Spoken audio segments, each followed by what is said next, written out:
attendance at the moment, but we'll have more in a few minutes. I guess some people will be a little bit late. This very special session I'm delighted to be facilitating is about climate change disclosure and the role of the Task Force on Climate-Related Financial Disclosures in driving effective board behavior.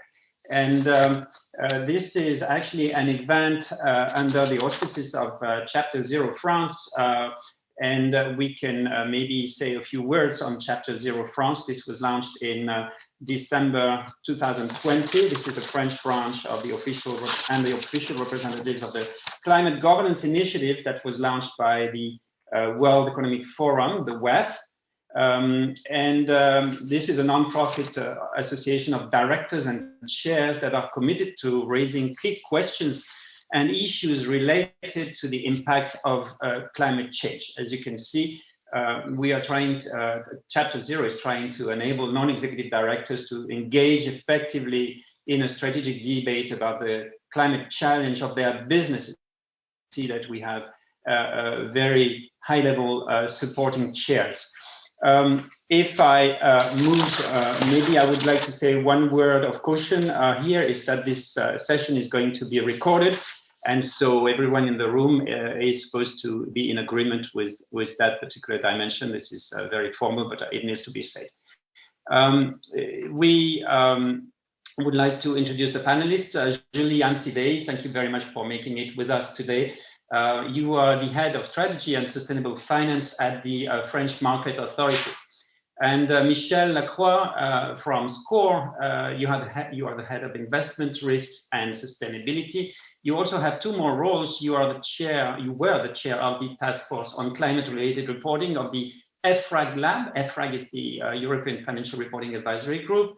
You are also, since its inception, a member of the TEG. The TEG is the Technical Expert Group on Sustainable Finance that was implemented by the European Commission. Thank you, Michel. Miriam Omi, you will represent the investment world. Today, you are the head of sustainability and responsible investment strategy at LGIM, which is Legal and General Investment Management. Sylvain Vanstone from AXA, the insurance company, group head of climate change and biodiversity. You are also a member, together with me, of the TCFD itself. I have been a member for the last 5 years and just transferred my role a few days ago. And so we'll today have those point of views of on the next slide. Fiona will help me in all this, Fiona Lopez. Thank you, Fiona. We'll have today some thoughts together from the management perspective.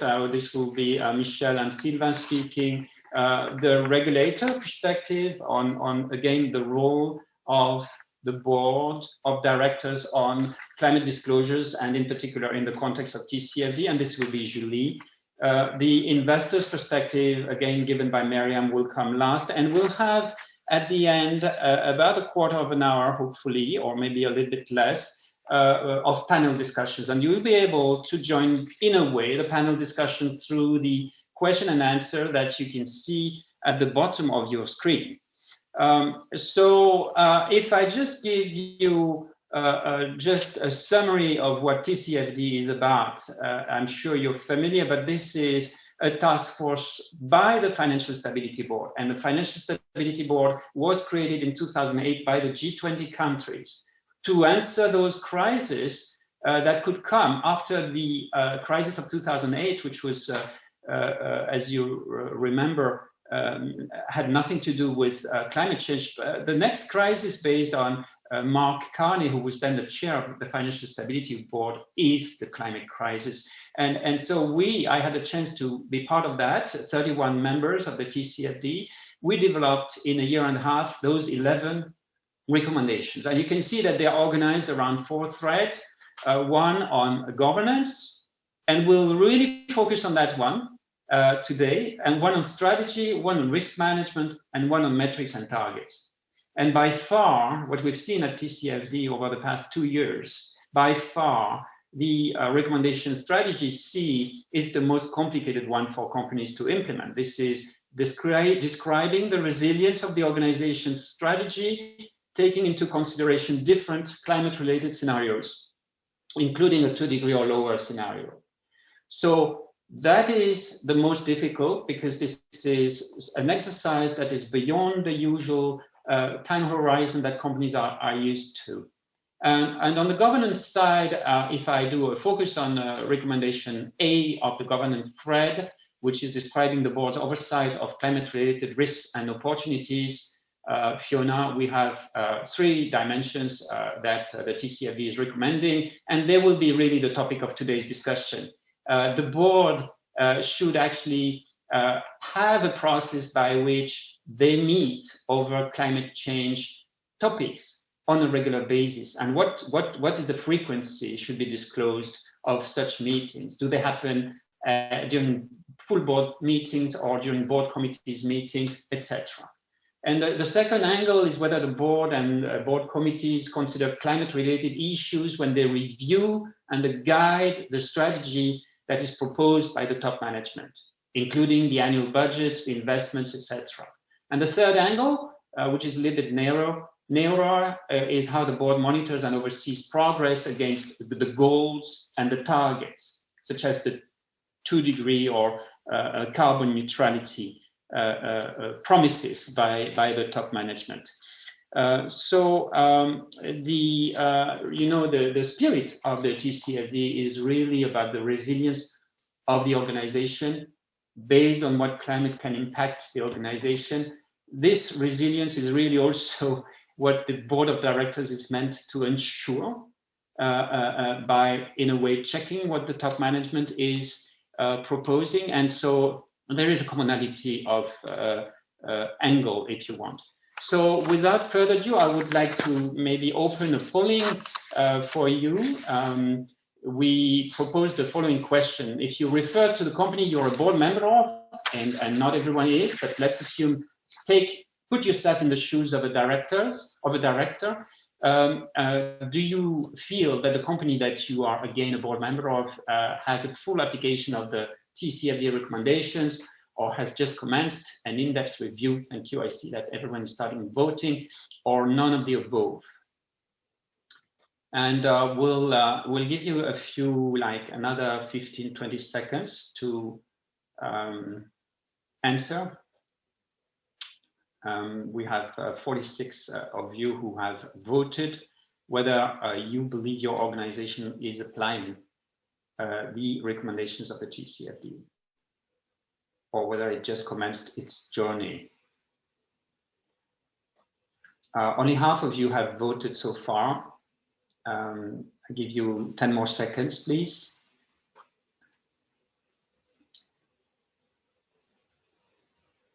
And yeah, the counting is not progressing a lot, so I'm ending the polling.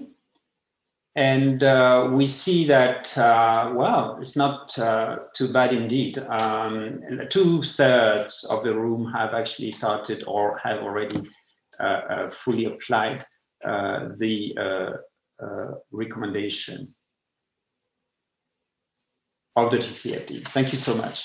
So I would now like to give the floor to Michel Lacroix and then to Sylvain Vanstone, and both of them from the insurance industry, and they would hopefully reflect not only on their experience in their organization, but also the experience they managed to gather on the FRAG task force for Michel, on the technical expert group also for Michel, on the TCFD itself for Sylvain.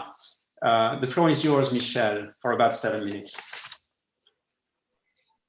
Thank you, Eric. Thank you very much. I'm a little surprised by the result of the poll. It's not exactly what we've seen during the analysis that we performed at the EFRAG during this task force. Obviously, the main findings were the following. Even if the level of maturity of reports is increasing year after year, no report was really able to capture correctly all the 4 pillars and the 11 recommendations of the TCFD. Some of them were really good in governance, some of them were really good in risk management, but none of them were really considering it on a holistic way. The maturity was also very different depending on the sector on which the company was operating. And we've seen that obviously the companies that were most exposed to transition risk were leading in most cases.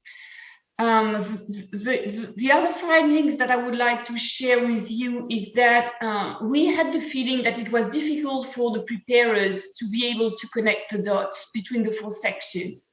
A lot of them were really, even when good at governance, good at risk management, good at strategy, and good at metrics and targets, none of them was really able to explain how this was holistically built, how the strong risk management was providing a lot of information with a strong governance, and that could be the driver of a strategy that intends to make the company more resilient to climate risk. If I refer to SCORE and as a representative of the insurance and the reinsurance industry, I must say that I have been very lucky to be in this type of activity, because managing risk is really our raw material. So climate risk is part of the business, but the specificity, I would say, of insurance company and reinsurance company is that they are concerned by climate change on both sides of the balance sheet. It's not only their business, it's also their investments, and it's not only their investment, it's also their business. They are concerned on the business side with their property exposure to physical risk. Protecting against natural catastrophes is, of course, completely under scrutiny when you talk about climate change. But they're also exposed to transition risk on the business side through their casualty business. They're exposed to chronic risk, chronic physical risk on the health and life type of business. And they're also exposed to those 2 risks, physical and transition on the asset side. So one additional specificity is that you really need to develop a holistic view of climate change. You cannot only deal with physical risk on the liability side with no consideration on how this physical risk could also develop on the asset side. And it's also true for transition risk. So it's really building a consistent and holistic view across the balance sheet to make sure that you finally understand not only one piece, but all the pieces.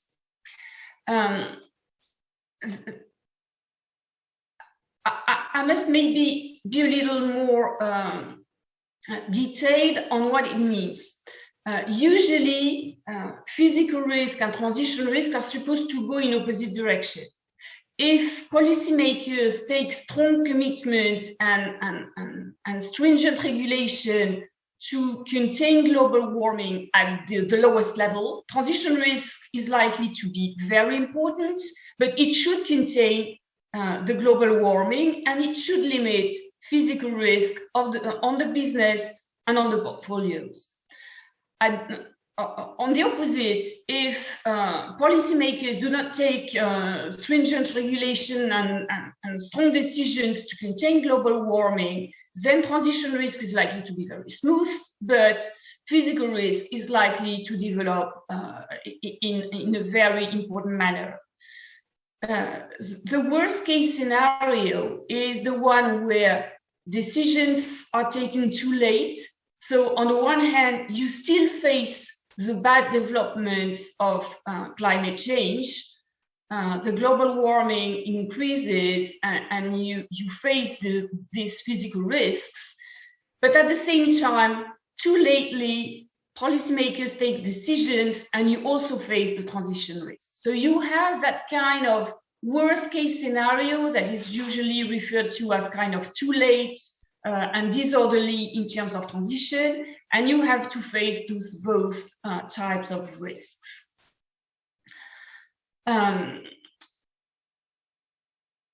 As a conclusion, before giving the floor to Sylvain, I would say that in some cases, it's not only the results of the scenario which is important, but also the journey. And you learn a lot by running the scenario and understanding what you learn when running the scenarios. Let's take a very concrete example. When we deal with assets and when we run scenarios on the asset side, it happens that interest rates can be one of the most important driver of the change in the value of the assets. We have to keep in mind as insurance company that our assets and liability management is affected by interest rates on the asset side, but also on the liability side. And if our ALM or assets and liability is completely matched, the change in valuation that we face on the asset side is completely offset by what we see on the liability side as well. So this is really how we connect the dots and how we try to have a holistic view on how we tackle climate change and how we run scenario analysis. And with this, I hand it over to Sylvain. Thank you, Michelle. I think it's great, especially, I mean, the time horizon dimension of your speech.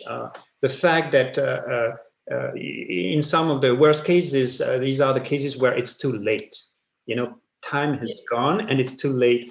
I also like the journey. You give yourself time to do a proper scenario analysis. And I think this is very much in line with what the TCFD has in mind. You cannot do a proper climate-related scenario analysis the first year. It is a journey and it takes time. And compliance, so-called, with TCFD doesn't exist as such, because there will be improvement in this exercise in the future.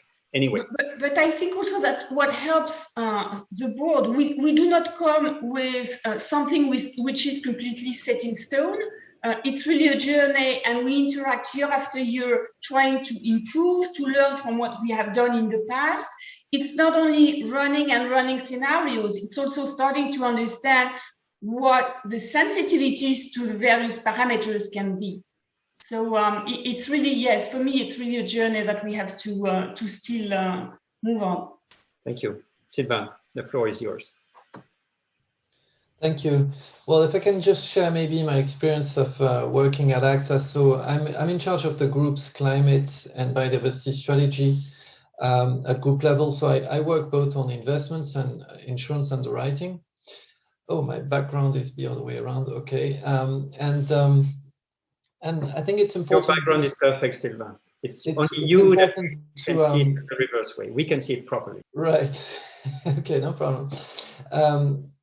We've been updating the board on our sustainability strategy, and in particular on our climate strategy, since many, many years, frankly, since forever. We have, formally speaking, an annual update to the board of directors on progress on our sustainability strategy. And of course, climate change is a key part of that presentation. And in my experience, whenever we do those updates, the feedback from the board of directors is unanimously positive and is actually encouraging management to go further. So the board has been very supportive because they have seen the upsides of acting early.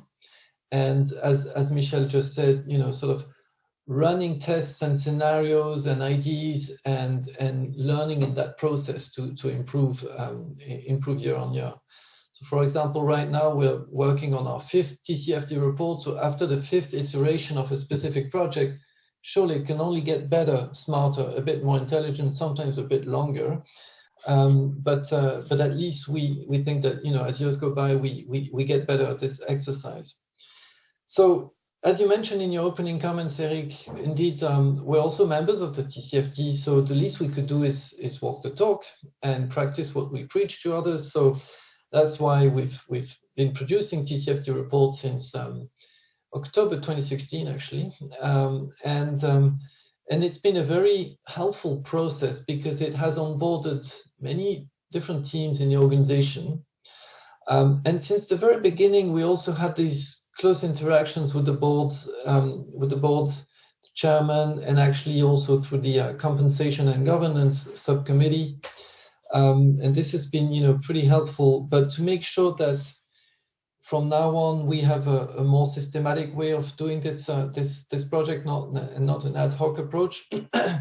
Actually, early last year, we created a new committee called actually the Role in Society Steering Committee. It has many representatives of different teams, and this committee is charged with defining the group's climate ambition and also reviewing the TCFD report that we produce, and I'll come back to that. However, once that committee has met and approved the report, it does still go through the audit, the board of directors and the audit committee. So we still have this annual conversation with the board on the hypothesis that we're testing, the ideas that we find, and the forward-looking assumptions that we're making in this report. So this has been, at the junction of management and non-executive directors, a pretty strong conversation every year. Now, to go back to the question on the insurance industry as such, because Michel touched a lot on the way we manage our assets, and really at AXA we're in a very similar situation. We're part of the same alliances and so on. But more specifically on insurance and scenario analysis, I must say that the insurance industry is a bit of a pretty specific animal. The insurance industry is run in a one-year cycle. The business is a one-year cycle. The reinsurance business is a one-year cycle. So it's all organized around a one-year renewal of the entire business. And when comes renewal season, it's panic, and we need to make sure it happens smoothly. It's a curse and a blessing because, well, it's a blessing because you can replan every year, and you can adapt to a changing situation every year.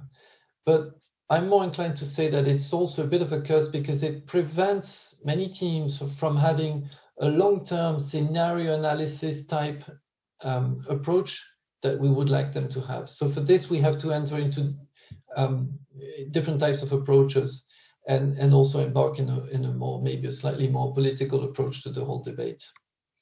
So I don't want to talk too long, so maybe I'd stop here on my opening comments. Thank you, Sylvain. Yes, indeed, the insurance industry is a special animal, probably the most complex of all. I think the banking industry has to look at the companies in which they invest. You have the same on your asset side, and you have your main business on the liability side. So very complex. I fully understand. We'll come back maybe to your remarks regarding. Because it's important to distinguish the risks that we face as an insurer from the risks that we face as an investor. It's completely different, and the business case is not so obvious. Absolutely, and we'll come back maybe to your relationship with the, in particular, the various committees of the board, in particular the audit committee. I think it would be interesting if you don't mind. So one more question to the room. I'm opening a new poll, and for that I need to end this. Oh, okay. So based on your experience, the board has the expertise and the information necessary to understand and challenge the climate scenario analysis that the management has undertaken, by the way. And yes or no, or do you strongly agree, do you strongly disagree? Again, about 20 more seconds for you to answer.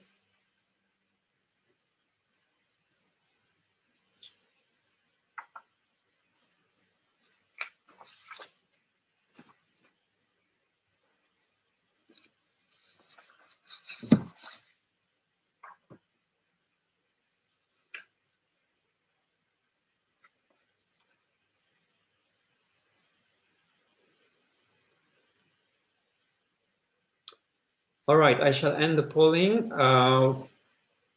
Not sure wins.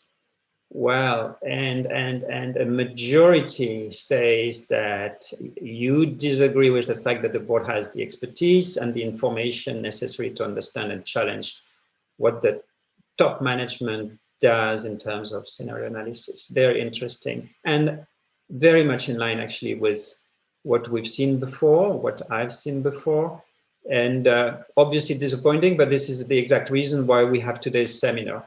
One of the questions, if not the only question, by Sophie Utcherson in the room, how can we explain that? What are the reasons for this, and what advice and practical solutions we can offer? So hopefully in the second part of this discussion, we'll be able to give you some answers to that. So Julie, we would like now to turn to you. The AMF, the Autorité des marchés financiers, the French Market Authority, has recently published a study on our topic, I believe, not only on our topic, but the governance recommendation of the TCFD is part of it. And the floor is yours, Julie. Yes, hello everyone. Thank you very much for the invitation.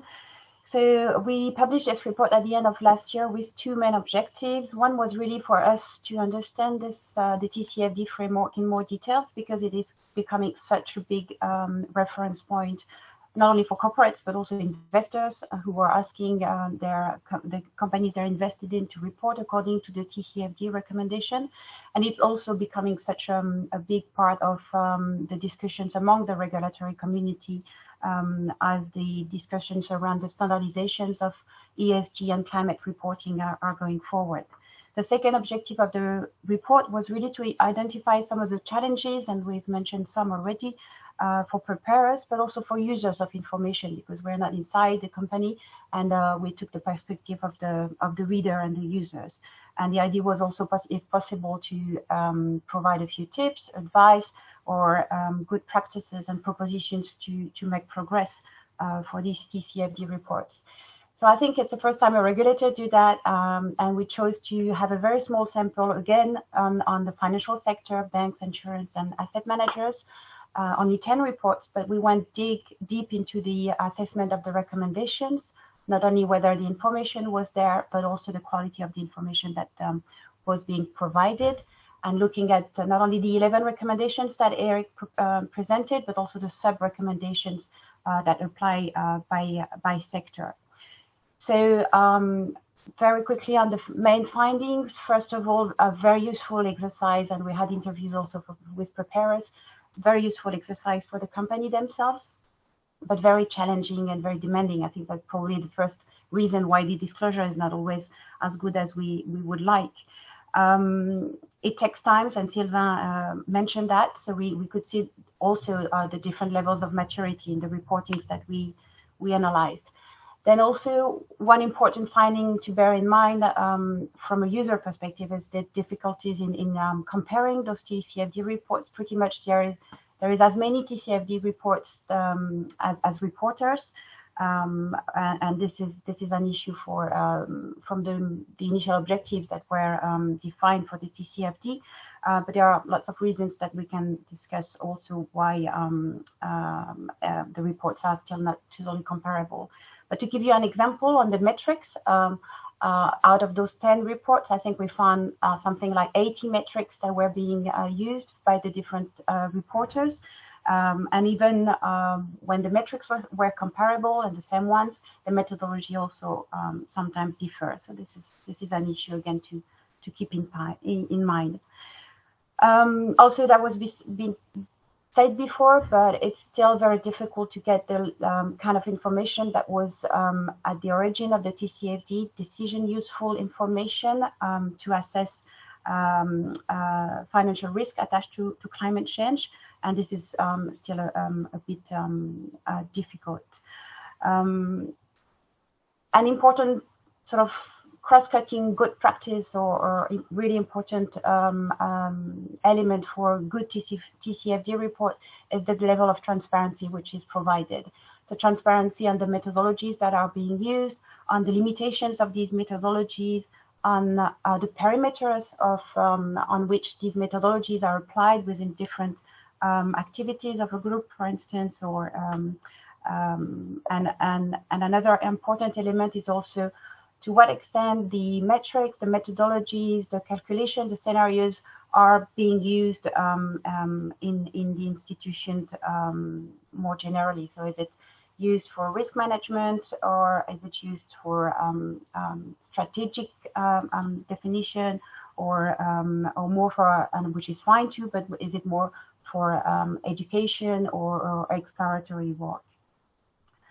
I think transparency is also very useful because there is a broad acknowledgement that all these questions are highly complex and they are subject to a very high level of uncertainty. So transparency helps in a way deal with this uncertainty. And there's also another important element when we think about how these reportings will evolve in the future, is that it will help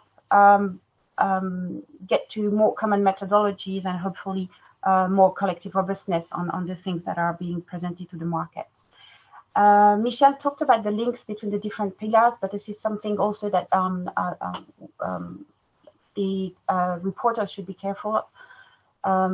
We've seen indeed, and maybe it also has to do with the framework itself and how it's been built, but we do see some repetitions here and there in the report, but more importantly, we also see sometimes inconsistencies between what is being said in one pillar and what is being sort of showed or demonstrated in another pillar. And that goes also to the an important point, which is if you looking at the main risks that are being described, and then you have to have some consistency around, for instance, the metrics or the action plans that go with it. In terms of governance, Eric mentioned some aspects already, but it's true that we've seen some good examples in terms of the involvement of the top management, some information around the board involvement, but it's true that it's mostly around the bottom-up processes, how the board is being informed, but we still lack a view on how this is feeding its discussions and its decision making. But again, this is also because, like we're saying, there is some level of progress and a time frame dimension in all these discussions. Just a word on where we stand as regulators. So again, this is becoming a very significant input in all the discussions around ESG standardization and, I would say climate reporting standardization. I should also recall that it was already included in the European Commission's guidelines for climate reporting, published in 2019. So it was already a basis, but still on a voluntary approach. But know that the different standarding frameworks are going to be more compulsory, and the UK authority has already announced that it will make TCFD mandatory for not only large listed companies but also large private companies.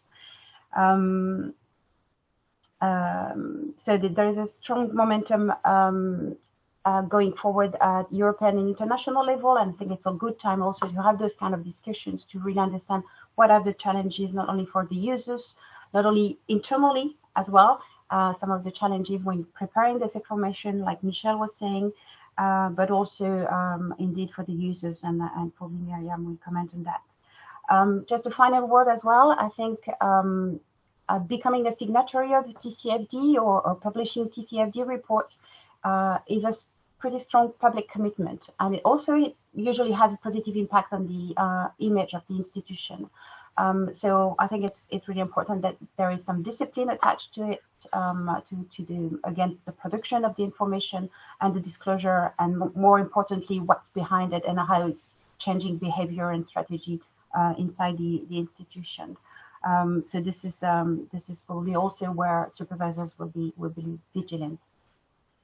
Thank you very much. So thank you so much, Julie. We heard, actually I read your report again yesterday. 8 out of the 10 companies that you polled mentioned that one or more management committees are in charge of climate issues, and 6 of the 10 mentioned board committees. I would say that it's not so much anymore a question of having a board that is specifically meant to address the issue, but it's rather the question that was asked, how come the board committees feel that they don't have the right tools and the right knowledge and scientific background in a way to monitor and challenge what the top management has done. And I would say maybe it would be good to mention that the Climate Governance Initiative that was launched by the World Economic Forum, and in particular the network of the Chapter Zeros, is exactly meant for that type of help in a way, with several tools in their offering. First of all, toolkits and information to help navigate the climate change in the boardroom, the events such as today's event where we can really discuss and share views, and also peer networking and community. And so, yes, indeed, this is meant to progress. The infrastructure exists. Sylvain mentioned a very important infrastructure. What would be really interesting is to understand what type of discussions do take place in those committees and whether they are appropriate, they are appropriately informed, whether they are scientifically based, science-based, etc. That if time allows, we'll come to that. There's a possibility for everyone in the room, 146 participants today, to ask more questions, so please feel free to do so. We have somebody who's asking, and this is Nicolas Brewer, thank you, Nicolas, whether how far we are from a common methodology for TCFD reports. I would say that not only for the TCFD reports, but for the most important exercise of the TCFD, which is the climate-related scenario analysis, the TCFD came up with a very interesting document last autumn, which is a guidance on how to implement scenario analysis. And if you read that, or that's a very good start, I would say. But indeed, I can't see that there will be a common methodology. There will not be common scenarios that we TCFD would like to ask the general corporate world to use. I think will remain at TCFD level open to the various types of reference scenarios that the companies can use. And I make the distinction between the exercise at stake for TCFD is a proper company-based, company-specific scenario analysis, which can be using the existing reference scenarios. So there's a little bit of ambiguity on this. There will unfortunately not be a common methodology, but there are quite a few publications now, including the one I just mentioned, which is published by the TCFD itself. Miriam, I think the magic of the TCFD has been that we managed to find a compromise, a balance between the possibilities of the real world companies such as SCORE and AXA and manufacturing companies, and what the investors expected or would ideally like to read. And you have to find the balance, because the investors might ask things that are just impossible to publish, and hopefully we managed to find the equilibrium, but maybe not. So I would like you to tell us a little bit your point of view. Sure. Just so that you're comforted, we investors also have to disclose TCFD. And so we know exactly how difficult it is, having written it myself a few years ago. And so one of the things that I think I can definitely say as an investor is that this topic of climate and ESG is incredibly front and center today as ever. I would say from where I'm sitting in legal and general investment management, and we manage about 1.3 trillion globally, is almost every fund that we launch has some kind of ESG element to it. Every conversation we have with our clients, the asset owners, are to do with ESG and climate. And it seems like everybody's popping up as climate specialists. So that's all very good. So there's a huge amount of momentum. But how do we then use information like TCFD to invest differently? I think that's the kind of question that we need to answer. And one thing I like to say is that all your effort going in will be captured by investors, whether you like it or not. Even if you don't produce TCFD, you'll be given a score. That's how important it's becoming among the investors in terms of climate disclosures. So how do we use it? We use it, we might not be reading word for word, obviously, because we invested in thousands of companies. There's a lot of ways to kind of aggregate that information quantitatively and also qualitatively in terms of quality of what you're disclosing. We use that to do peer group analysis. So we're comparing you to your peer group. How good is your disclosure? What kind of scenarios are you using? If you're using any, what are you not disclosing? All that stuff will be compared against each other. So that's something really for you to be aware of, to not to get too minutiae about your company, but to see it as a sectorial transition from where you are. And also to the point about the transparency is important. I know it's uncomfortable to disclose, but not disclosing doesn't necessarily help you either. So of course it has to be meaningful, what you're saying in terms of disclosure, but it's not a time to start hiding just because you haven't got the answers. And as I said, having written a TCFD a few years back, there were a lot of gaps, but let's be open about it, because it's okay to not know the answers. We still need to be talking about what it takes to be on the right path to net zero transition. Over and above that information gathering, obviously we're using that information effectively to engage with companies, to vote on directors, and to ultimately allocate assets. That's the kind of the question here. Are investors going to allocate capital differently as a result of what's disclosed in TCFD?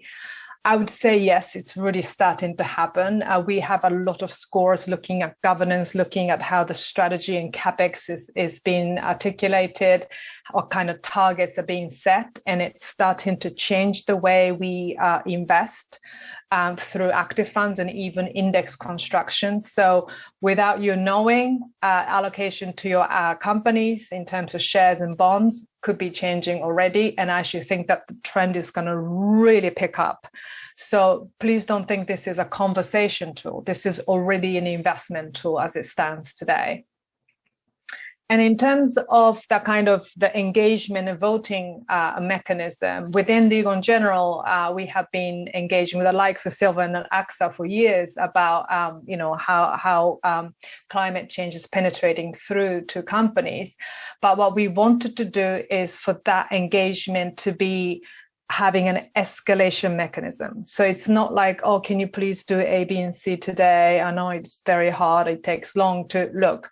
This is where we need to be getting to as an industry. And if you're not there in 1, 2, 3 years' time, here are the consequences in terms of voting against, in terms of some level of divestment, which we've had to do with some names, some laggards in the industry. And that ratcheting up and the escalation is what allowed us to have much more elevated conversation with our companies. And I'm happy to say AXA has been always rated high. So, but that really brought a lot of the laggards along the curve within the insurance industry globally as well. And so that, engagement like what we have been doing called Climate Impact Pledge has really resonated with our client base, knowing that we can have that impact in the real economy by having this consequential engagement process. And that's been kind of replicated across other investors. And what we're seeing also is an emergence of what we call say on climate, a little bit like say on pay, but actually investors voting on transition plans being articulated by companies that are aligned to net zero. That's essentially TCFD, right? Because your TCFD is your transition plans, and how that is aligned, as I said, to the net zero transitions that the whole economy is trying to be on. Having a say on that through votes, having that being pretty public, depending on how we vote, and how that's penetrated through to the governance and strategy and target setting is starting to be very much front and center of what investors are doing and should be doing. And therefore that would come to your boards in terms of implications. So that's something that will be global. It's starting to happen in Europe. But so I would say that, again, when you're talking to your board about, look, it's really difficult to do TCFD, and I completely sympathize with all of that, but you haven't got a huge amount of time, because there will be some kind of investor pressure on those transition plans, and what you're disclosing and what you're not disclosing will have consequences. The last thing I want to say is that the TCFD tends to be risk orientated because it's done by kind of central banks and people who are obsessed with risk, which is extremely important. But it's an opportunity story, right? It's about how your company will transition successfully into the low carbon economy by having the right product set, the right services, how you engage with the client base, and how you kind of drive that new wave of green opportunities, if you like. Please let that conversation be about how you want to succeed as a business. You might want to invest a bit more into that area.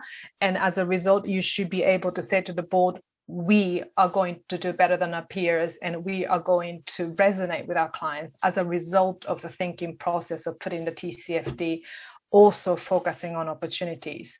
And by the way, investors are looking for these stories. We want to shift our portfolio a lot more to the green. The more you can articulate the opportunities and the positives, the more we can actually, put allocation into this kind of activities.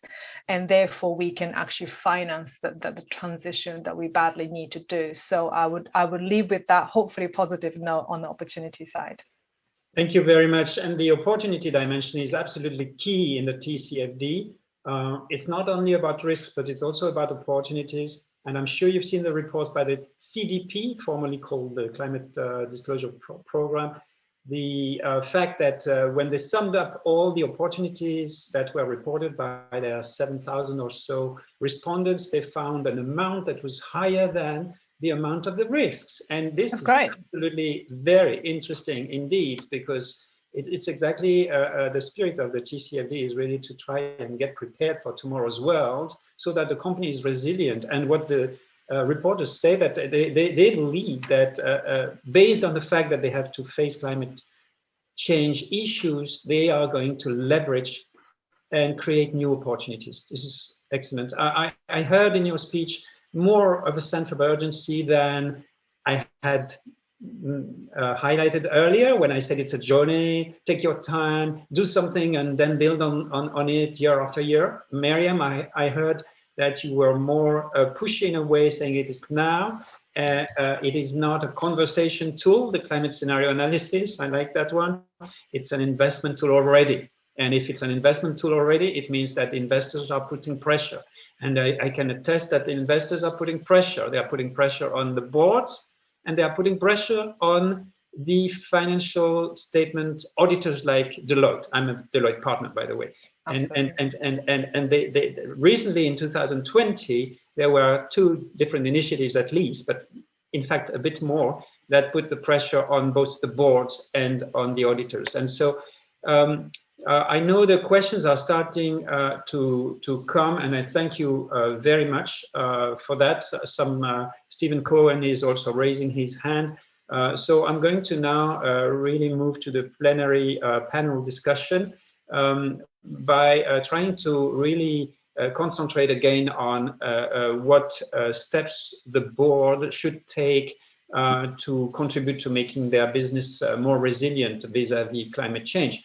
And so dimensions such as the questions that the board should ask itself regarding the assumptions and the inputs that underpin scenario analysis, for instance. How deep should they go? What degree of granularity should the board demand to ensure it has good visibility over the potential scenarios?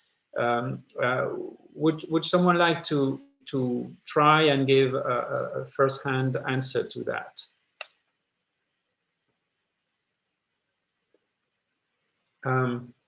Would it be Michel? In my experience, the conversation with the board is nowhere near as granular and detailed than the ones we have with the internal management experts. I think this is normal. I don't think we should be worried about that. Usually what we present to the board are final findings, not the whole sort of intermediate steps. I think, Michel, also you wanted to say something about that. Yeah, I think, first of all, the board has to be trained on what climate change means. It's very important. I mean, again, and I'm sure it will ring a bell to Sylvain. We are insurers. So for us, climate risk is an opportunity. No climate risk, no business. the threat is on climate change. So we need to train the board on what it means. But we should not over-engineer it. We don't ask the board to be an expert on economics and to be able to fully understand interest rates, credit risks, and so on and so forth. And in many instances, I have the feeling that we are asking much more on climate change than we are asking on the regular drivers of the business, because as so few people understand what we are talking about, it's just like the more information we have, the more able we are to take decisions. And I fully agree with Sylvain. In some cases, they have to be trained on what it means, but they have to rely on top management, as they do for a lot of other parts of the business.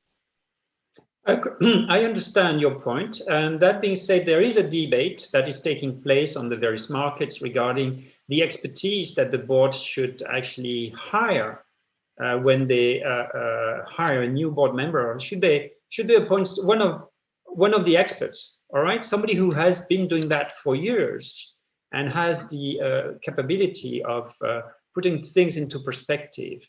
Maybe a scientist or something like that. The answers I get so far on this particular question is no. So I would tend to agree with you, Michel and Sylvain, that it's not necessarily what is needed. We need people on boards that have maybe the brain that is good enough as a brain to understand new concepts and challenge them based on a very general...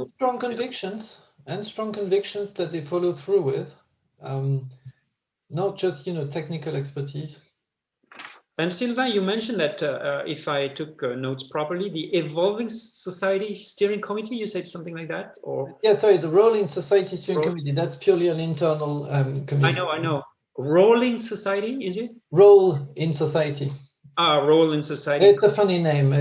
No, it's interesting. Yeah, Role in Society, like the impact dimension, yeah. The thing is that these committees, very often they have brand names like that, sometimes a little bit inspiring, and they touch on the various ESG questions. And we today have a focus on climate. And the point is, as a TCFD member, I've always wondered how come the TCFD has been so successful with over 1,900 CEOs of really top companies in the world that have signed a statement of support for the TCFD. Frankly, they haven't done that for GRI or SASB. Why is it? Why is it that climate change is exacerbated compared to air pollution and others? But do you think that, again, coming back, your board structures and committees are really dimensioned to tackle the climate change issue, or is it a broader ESG discussion? It's a big part of the ESG discussion for sure. And there's good reasons for that, because the narrative of climate-related financial risks has, trickled down to every sector and every CEO. Now you say, 1,900 signatories of the TCFD guidelines. It's easy to do TCFD washing also. The reason I think why it's been so successful is because actually the TCFD guidelines are not like the GRI. They're not, I wouldn't say the GRI is a box ticking exercise, but it's a much more strategic exercise what the TCFD is asking for. And so this is why, to come back to a previous question, it's not fully standardized. What you see, TCFD reports come in all shapes and sizes today. So we have sort of failed the mission to standardize reporting. And I'm sure that's a concern for asset managers. Surely that's a problem for you, Mariam. But that raises the question of, and Michel, you were alluding to this, of do we want meaningful or standardized disclosures? Well, there's some kind of line that we have to tread. It's not easy. Okay, I do get some feedbacks as you speak. One of them, in fact, unlike what you say, Sylvain, climate change is a difficult subject and it's a technical subject, and chapter 0, for instance, could be a good source of information for informing and training the board members. I frankly tend to believe that there is a willingness from board members to be trained. This is based on the discussions I facilitated, in particular in Australia, where I did that in 4 different cities a few months ago before the COVID. And there is a clear appetite of the board members in Australia to actually tackle the issue in a very informed manner. But that being said, they also have to be very wise in challenging the work of the auditors and the financial work and all the work that has been said as well. But maybe because climate change has so much high level of uncertainty, we have to, maybe train a little bit more the board members. Miriam, regarding the pressure of the investors, I mentioned the pressure on the auditors. More generally, it's about financial disclosures. All right, the F of TCFD is financial disclosures, and so it's a financial question as well. Hopefully, we've seen that unfortunately the disclosures are very often not in the financial report, and as a TCFD member, it's okay as long as it's a journey, and one day they belong to the financial report. So my question is, do you think, or do you have a say on the fact that the audit committee, when they challenge the financial statements, and the auditors, when they review the financial statements, they should have more of a climate focus? Absolutely. I mean, there's different elements of disclosure. So the first one, and the absolute priority, is scope 1, 2, and hopefully 3. And obviously 3 is incredibly difficult. It'd be difficult for any auditors to really get their head around, or anybody else. But I think, be surprised at how the disclosures are really patchy still on scope 1 and 2, because it's not audited and it's not mandatory in many jurisdictions. It's not consistently reported. And, we need scope 3 information to make investment decisions. We can't make financial decisions if we have no idea what kind of cars, what kind of emissions the cars are having, and then we're just getting the emissions from the manufacturing. Or, if you're looking at an insurance company, they give us information about how they travel by plane. I mean, okay, but it doesn't mean anything about your investment. So really digging it through to those kind of details is what we need. There are standards being developed, but what it is the group, the board has to sort of say, where are we having impact? We need to get that information. Yes, it's not going to be perfect, but we need some approximation of where the sources of the emissions are, and start to kind of get your internal auditors and risk team and everybody involved about what that really means, and start to put a plan and strategy in place to address that. So the board doesn't have to be perfectly trained on climate change. I mean, nobody is. It's super complicated. But they need to know what questions they're asking and what is material to the business, not just now, but in 5, 10, 20 years' time. Those questions I would like to think that the chapter zeros and are giving to the board to ask, because I bet you there are people in the company who are thinking it really hard. So give them the opportunity to speak to the board about it. Thank you very much, Miriam. I hope this session enabled us to really fully understand how important the dialogue is between the world of investment and the world of the real life companies, if I may call them like that.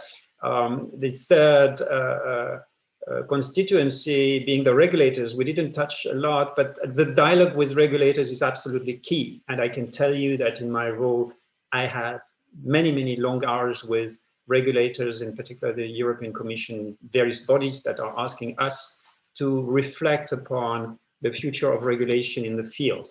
And the NFRD, the Non-Financial Reporting Directive, that is coming soon as a revised version, will certainly include one mandatory dimension when it comes to climate disclosures. So I would love to say thank you very much to every one of the participants, the panelists, as well as the room. We did not answer all the questions from the room, but thank you very much on behalf of the network of Chapter Zero, in particular Chapter Zero France. And I would like to say that you can please stay on board if you would like, because there are remaining sessions in the Global Summit. Thank you very much indeed. Have a good day. Thank you for the invitation.